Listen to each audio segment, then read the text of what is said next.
Kalau kalian pikir saham gudang garam itu aman, coba deh pikir lagi.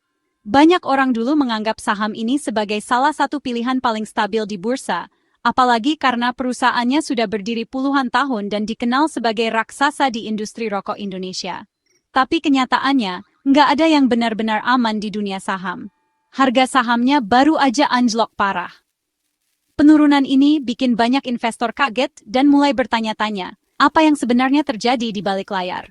Setahun yang lalu, saham gudang garam itu diperdagangkan sekitar 15.550 per lembar.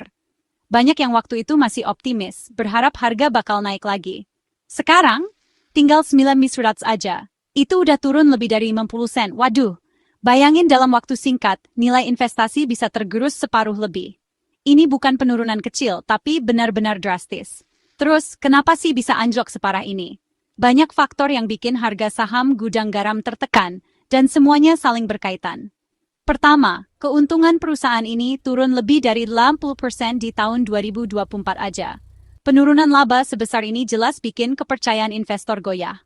Pendapatan juga turun 17% karena penjualan rokok melemah, kena hantaman persaingan ketat sama kenaikan cukai.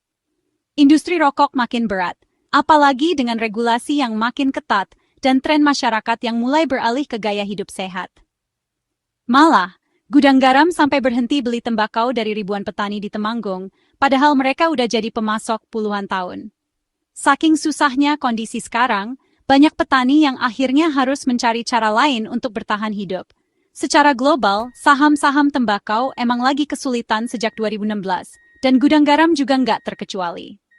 Industri ini menghadapi tekanan dari berbagai arah, mulai dari regulasi, pajak, sampai perubahan perilaku konsumen. Dulu di tahun 2019, saham ini diperdagangkan sekitar 90.000 per lembar. Banyak investor senior yang masih ingat masa-masa kejayaannya. Sekarang, udah nggak kayak dulu lagi. Nilai sahamnya terus merosot, dan kepercayaan pasar pun ikut luntur. Buat para investor, ini jadi pengingat, perusahaan besar pun bisa goyah kalau industrinya berubah.